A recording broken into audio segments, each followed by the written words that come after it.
Dans cette vidéo, vous allez comprendre que faire du business, que ce soit en ligne ou du business physique, ce n'est pas un parcours linéaire où on gagne des millions d'euros du jour au lendemain. Ce que vous voyez sur YouTube ou sur Instagram via les influenceurs, ce sont des fake news. Car le véritable parcours d'un entrepreneur, c'est un véritable parcours du combattant. Ce n'est pas un parcours linéaire comme on pourrait le faire croire, et vous allez le découvrir dans ce troisième épisode de Build in Public. Bonjour, bienvenue dans cette nouvelle vidéo. Et donc aujourd'hui on va parler un petit peu de mon back-end, du back-end de business, donc ce qui se passe en coulisses. Donc la dernière fois je vous avais montré un petit peu mon site, ma boutique Guéran. Vous avez pu voir un petit peu à quoi ça allait ressembler. Et dans cette vidéo je vais vous parler de ce qui se passe en coulisses, donc notamment du côté administratif, mais également du côté des moyens de paiement, enfin surtout des moyens de paiement dans cette vidéo. Et vous allez voir que ce n'est vraiment pas facile comme on pourrait bien vous faire croire sur les réseaux sociaux. Donc voilà, comme je l'avais dit dans ma dernière vidéo, ma boutique est prête. Mes pubs sont également prêtes d'ailleurs. J'ai fait les pubs, il y a des vidéos UGC, on va dire un petit peu. Donc j'ai fait les pubs via Xfield et ChatGPT. Donc ChatGPT s'est occupé des images, voilà, pour Facebook Ads. Il a fait notamment les ads publicitaires qui sont plutôt cohérente avec l'ADA artistique du site. Et pour les vidéos UGC, donc j'ai utilisé, alors moi j'ai pas de mannequin où je peux mettre les vêtements dessus, je n'ai pas les moyens, enfin en tout cas pas encore, et donc j'ai décidé d'utiliser Xfield, qui est une IA qui regroupe en fait plein d'autres IA pour faire des images ou des vidéos. Et donc voilà, grâce à Xfield j'ai pu générer des vidéos UGC, on va dire, pour ma boutique Guéran, pardon. Et je trouve que c'est plutôt réaliste, même si dans le texte il y a encore quelques fautes d'orthographe, mais pour le moment je trouve les vidéos plutôt potables. On va lancer la boutique avec ça et puis on verra bien ce que ça donne. On ajustera avec le temps. Donc ça c'était pour faire le point de là où j'en suis. Et maintenant on va parler un petit peu du back-end du business. Et donc j'ai commencé, alors pour encaisser les clients, moi j'avais fait un site secondaire, on va dire, pour voilà, m'entraîner à bien maîtriser WooCommerce, voilà. Et j'ai découvert une autre méthode qui me permet de faire des sites premium. Il faudra que je vous en parle dans une prochaine vidéo. Mais du coup, pour m'entraîner, j'ai créé un nouveau site, voilà, une nouvelle boutique que j'aimerais lancer pour voir si moi, avec mes propres compétences, voilà, je peux générer du cash, voilà, sans dépendre d'un freelance ou autre. Donc j'ai créé le site. Actuellement le site là aussi il est actuellement fini. Bon, il y a 2-3 peaufinages, voire même pas, il est complètement fini là. Voilà, il faut juste que je rende une politique cliquable, mais sinon toutes les autres c'est bon. Mais voilà, il n'y a plus grand chose à faire. Donc cette boutique là elle est terminée et j'ai voulu installer les moyens de paiement. C'était un véritable parcours du combattant et franchement je ne suis pas sorti. Donc je vais vous expliquer ce qui s'est passé. En gros, au début je voulais installer Stripe et PayPal, tout ce qu'il y a de plus normal. Il faut savoir qu'avec Stripe j'avais créé le compte il y a plus d'un an maintenant, et c'était sur une boutique à l'époque où j'avais encore Shopify, et cette boutique elle avait généré zéro cash à l'époque. Mes sites ils étaient moches, hein, faut le dire. Mes pubs elles généraient des clics, il y avait des visiteurs, mais bon ça ne convertissait pas derrière. Donc voilà, avec eux avec cette boutique j'avais fait 0€ à l'époque, et c'est la seule que j'avais lancée avec Stripe, vu qu'avant j'utilisais Shopify Paiement, Payzen et PayPal, voilà, pour grosso modo. Donc voilà, donc j'avais lancé qu'une boutique avec Stripe, et après donc il s'est écoulé de plus d'un an, et donc j'ai voulu réinstaller Stripe sur WooCommerce pour ma boutique, et je n'ai pas compris pourquoi. Alors au début je l'avais installé sur Guéran, mais voilà, en fait j'avais pas encore reçu le site, il n'était pas transféré le site encore sur ma boutique, et donc ça va être détecté comme spam. Ça m'avait refusé Stripe, Enfin voilà. Et donc j'avais décidé de créer une nouvelle boutique parce que je me suis dit, bon, enfin, c'est pas grave pour Guéran, de toute façon le site n'est pas encore arrivé, j'ai fait une erreur, voilà, j'ai installé trop tôt. Donc j'ai voulu créer une deuxième boutique de mon côté par mes propres moyens qui est plutôt potable, on va dire, qui est même premium pour le coup. Et j'ai voulu installer Stripe, mais ce qui s'est passé, c'est déjà, donc j'ai réussi à l'installer sur WooCommerce. Et puis, une fois arrivé la vérification, voilà, du compte, etc., et ben, ça m'a refusé Stripe. En gros, ça a mis, déjà, ça me l'avait refusé sur Guéran, et sur cette boutique secondaire, et ben, ça me l'a aussi refusé. Donc là, coup dur, parce que les moyens de paiement, c'est un petit peu la base du business. Donc je suis allé voir sur YouTube, voir si je pouvais débloquer la situation. Et les youtubeurs qui expliquaient quand on était bloqué une fois avec Stripe, et ben c'était terminé, on ne pouvait plus y avoir accès. Donc j'ai décidé de passer sur Molly, qui est un autre moyen de paiement.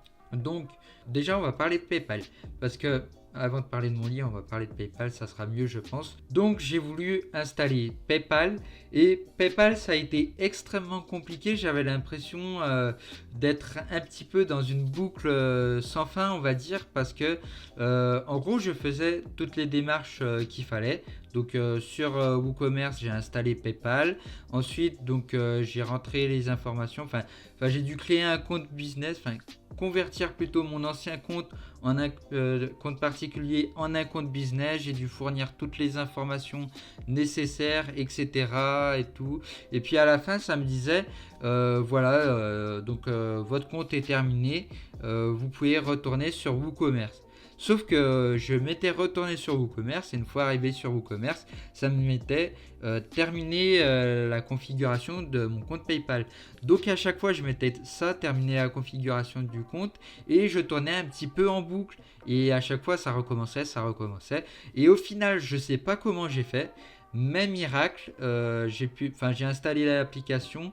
C'est peut-être en rajoutant mon compte bancaire ou je sais pas ce qui s'est passé, mais en gros à la fin j'ai quand même pu installer donc PayPal sur WooCommerce. Donc maintenant PayPal est fonctionnel, et d'ailleurs c'est bien les seuls moyens de paiement qui ont bien voulu m'accepter. En tout cas pour le moment, je n'ai pas reçu de message de blocage de compte, enfin de mail négatif, etc. Donc pour le moment, ça se passe plutôt bien avec PayPal. Donc là, elle est installée sur WooCommerce. Et puis ensuite, j'ai voulu terminer avec Molly parce que je l'avais installé sur WooCommerce.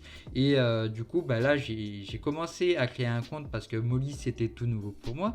Donc je prends les bases, je crée mon compte, je donne toutes mes informations nécessaires, donc numéro, téléphone, adresse mail, etc. Voilà, j'installe l'application sur mon téléphone également. Et puis on arrive à la vérification d'identité qui est le plus important pour un moyen de paiement. Et donc je mets sur identifiez-vous, mais en gros ça met identifiez-vous, il me restait donc à vérifier ma carte d'identité et à ajouter un compte bancaire, et ça y est, mon compte Molly il était prêt, et au moins j'avais pas Stripe mais j'avais Molly et PayPal, ce qui est plutôt pas mal. Donc voilà, je clique sur vérification d'identité, pardon, et une fois que je clique dessus, ça m'affiche donc erreur, donc impossible de télécharger la carte d'identité ou de scanner avec un QR code et faire les démarches sur mon téléphone. Donc ça me mettait erreur, impossible à faire, et à chaque fois ça me disait donc de rafraîchir la page. Et donc j'essaye de trouver une solution avec ChatGPT pour savoir un petit peu comment je peux me sortir de cette situation. Et donc j'essaye notamment donc sur d'autres plateformes de recherche, donc sur Chrome, sur Firefox, sur Edge, voilà d'autres moteurs de recherche. Voilà, je cherchais le mot, donc j'essaye sur d'autres moteurs de recherche sur mon ordinateur, mais également à la fois sur mon téléphone, parce que je me dis c'est peut-être un problème avec Google. Voilà, il y a peut-être un problème avec Google. Donc j'essaye ça, mais il n'y a absolument rien qui marche. Donc là je suis un petit peu en panique, mais j'arrive à contacter donc le support client de Molly, et franchement Par rapport à Stripe, je trouve que Molly, ils sont vraiment axés sur le main plus que de bloquer mon compte directement comme a pu le faire Stripe par exemple sans aucune explication. Donc j'envoie un mail à Molly et première fois je parle à une IA, enfin je pense que je parle à une IA, j'en suis même sûr. Et donc l'IA me dit oui voilà, faut essayer sur d'autres navigateurs de recherche. Donc c'est ce que j'ai fait, donc je leur explique bien que j'ai déjà fait ces procédures là. Ensuite ils m'envoient un second mail comme quand ils me disent voilà, on a réinitialisé votre compte, normalement le widget devrait marcher pour que vous puissiez mettre votre carte d'identité. Donc je retourne sur l'application, je clique sur vérification, vérifier l'identité, mais ça m'affiche toujours le même message d'erreur. Et donc là j'ai un humain cette fois-ci qui me répond. Je les ai relancés par mail et j'ai un humain, donc je citerai pas le nom parce que là j'avais vraiment un nom qui s'affiche. Alors peut-être que c'était des mails automatiques, mais en tout cas il y avait un nom d'une personne humaine. Et donc cette personne là elle me dit effectivement donc votre vérification d'identité ne marche pas, donc on va procéder manuellement. Donc là je suis hyper content. Donc je me dis ça y est, on a potentiellement trouvé une solution. Et donc il me demande d'envoyer ma carte d'identité. Donc effectivement, enfin évidemment plutôt je ne suis pas bête, j'envoie un PDF recto verso de ma carte d'identité mais avec des filigrammes parce qu'on ne sait jamais, la sécurité c'est hyper important. Et donc je leur envoie ce document et après par derrière c'est le week-end. Donc il faut que j'attende tout le week-end. Et le lundi, donc je reçois un premier mail me disant voilà, la vérification d'identité est en cours. Et après dans l'heure suivante, donc je reçois un second mail me disant que la vérification a échoué, sûrement parce qu'il y avait les filgrammes sur la photo d'identité et ça leur a pas forcément plu. Donc là ce que je décide de faire c'est donc il me relance, il me dit essayer de faire avec sur l'application. Donc je réessaye, ça m'a toujours erreur, voilà, ça ne marche pas. Et donc je leur envoie un nouveau mail, mais cette fois-ci avec deux photos de ma carte d'identité, donc une photo recto, une photo verso, et sans filigrane.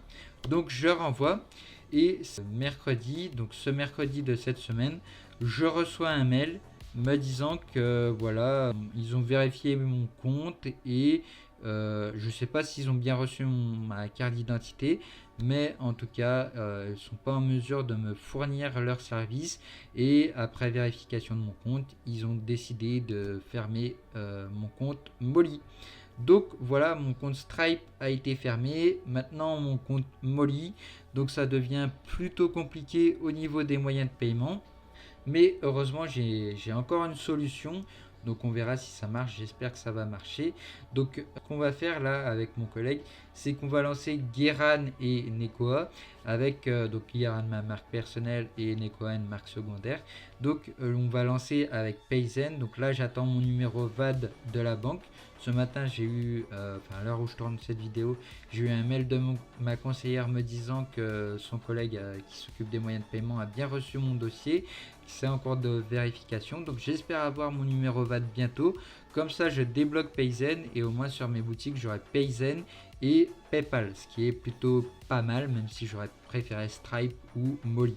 Donc voilà, et plus tard donc je compte prendre les moyens de paiement du Crédit Agricole, donc ça s'appelle CRO. Comme ça ça sera très solide vu que c'est une banque physique et en plus j'ai une conseillère dédiée que je peux appeler voilà, en cas de problème, en cas de fermeture de mon compte de paiement. On peut trouver des solutions en physique, mais au moins plus tard j'aurai donc les Crédit Agricole en moyen de paiement, j'aurai Payzen et puis PayPal, ce qui est plutôt pas mal pour commencer. Donc voilà, dans cette vidéo je voulais notamment vous parler du back-end du business pour vous montrer que c'était pas totalement linéaire comme on peut vous faire le croire sur les réseaux sociaux. C'est beaucoup de problèmes qui s'accumulent, il faut trouver des solutions à ces problèmes pour débloquer les situations. Mais voilà, j'espère lancer mes boutiques bientôt. Donc en résumé, donc j'espère avoir donc les moyens de paiement du Crédit Agricole, d'avoir Payzen et d'avoir PayPal qui fonctionne sur mes boutiques. Comme ça, j'aurai plusieurs sources de moyens de paiement pour avoir un que un petit niveau de sécurité en cas de blocage d'un des moyens de paiement. Donc voilà, ça sera tout pour ce 3e épisode de Building Public. J'espère que ça vous aura plu. Si vous voulez suivre l'aventure, n'hésitez pas à vous abonner à la chaîne via la petite cloche ci-dessous, à laisser un like et à écrire un commentaire pour m'encourager. C'était Paul Thion, à bientôt.